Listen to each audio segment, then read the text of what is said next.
साथियों, आज सबसे बड़ी गांव की समस्या है शिक्षा। शिक्षा एक ऐसी व्यवस्था है जो गरीब वर्ग के बच्चों को गरीबी से बाहर निकालने के लिए बहुत ही महत्वपूर्ण चीज़ है। अगर शिक्षा नहीं है तो आज कुछ भी नहीं है। गरीब गरीब ही रहेगा और अमीर अमीर ही रहेगा। सम्मानित साथियों, आज हम आपको एक विषय पे अवगत कराना चाहते हैं कि 20 वर्षों में हमारे गांव के जनप्रतिनिधियों ने ग्राम पंचायत के लोगों के ऊपर हर घर पे एक प्राइवेट विद्यालय का बोझ बांध दिया गया। उन्हीं के द्वारा बांधा गया। भाई, उनकी समस्या है ना। गांव के अगर विद्यालय में, सरकारी विद्यालय में पढ़ाई नहीं हो रही है तो ये उनकी समस्या है। चुनाव में लोग वोट किस लिए देते हैं?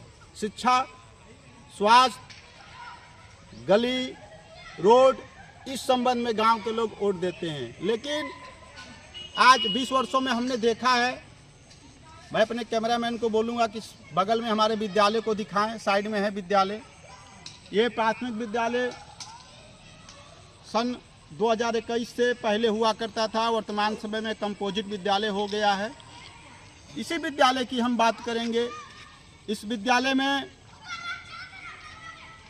2007 में हम हाई स्कूल पास हुए हैं, तो समझिए कि 2007, 2 साल पहले की बात मैं बात करता हूँ। 5 या 4 में, कक्षा 8 में लगभग 200 बच्चे हुआ करते थे। आज कक्षा 8 में 10 बच्चे पढ़ रहे हैं। आखिर क्यों? कहाँ है शिक्षा व्यवस्था? शिक्षा व्यवस्था कहाँ है? सबसे बड़ी मूलभूत समस्या है हमारी शिक्षा।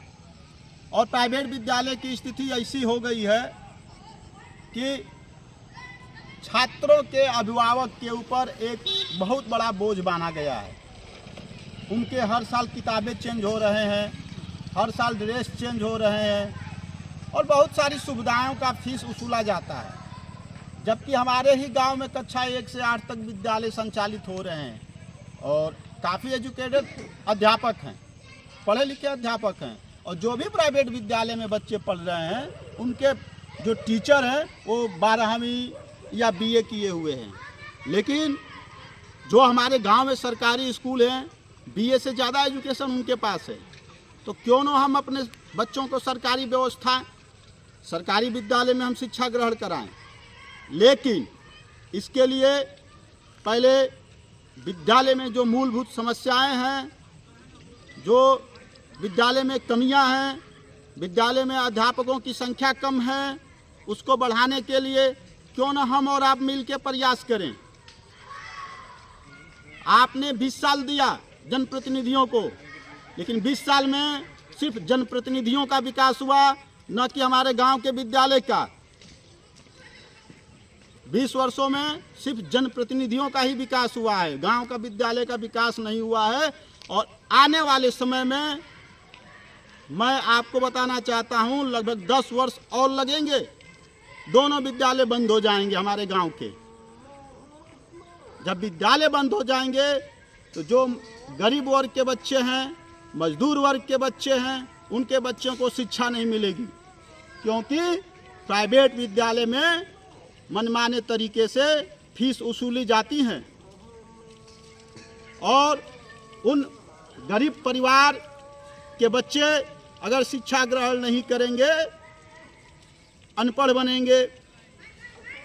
बनेंगे तो आगे वो क्या करेंगे आपको भी मालूम है। जब शिक्षा ही नहीं रहेगी तो उनको तो रोजगार मिलेगा ही नहीं। जब रोजगार नहीं मिलेगा तो वो करेंगे क्या? चोरी डकैती करेंगे, हत्या करेंगे, लूटपाट करेंगे, यही होगा।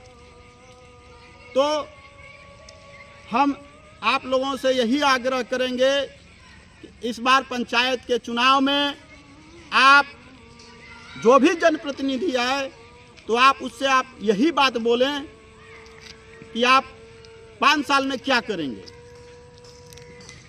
सिर्फ आप यही बात पूछें कि 5 वर्षों में आप क्या करेंगे। अगर विद्यालय पे बात करते हैं, शिक्षा पे बात करते हैं तो आप उन्हें वोट दीजिए। अगर विद्यालय और शिक्षा पे बात नहीं करते हैं तो आप उन्हें वोट मत दीजिए, क्योंकि नाली गली ये विकास नहीं होता है, ये तो उनको आगे बढ़ने का एक जरिया होता है। नाली बनवाएंगे, गली बनवाएंगे तो उनको कमीशन मिलेगा, कमीशन से वो अपने बच्चों को प्राइवेट विद्यालय में पढ़ाते हैं, अच्छी शिक्षा व्यवस्था देते हैं और आपको भ्रमित करते हैं। आप भ्रमित मत होइए। जैसा कि आप लोगों को मालूम होगा, हमारे द्वारा कोरोना काल के धनराशि 3,02,118 रुपया जो वितरण नहीं हुआ है, उस पर काफ़ी प्रयास किया गया और आगे भी प्रयास जारी है। कंपोजिट विद्यालय, दोनों विद्यालय को जो कंपोजिट कराया गया सन 2021-22 में, वो शासनादेश के विरुद्ध कराया गया।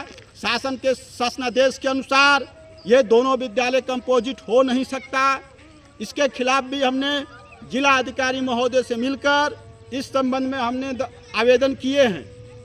डीएम साहब ने यही कहा कि जो नियमानुसार कार्रवाई होगा हम करेंगे। तो शिक्षा बहुत ही महत्वपूर्ण चीज़ है। हम उम्मीद करते हैं कि आने वाले पंचायत के चुनाव में आप शिक्षा पे वोट दीजिए।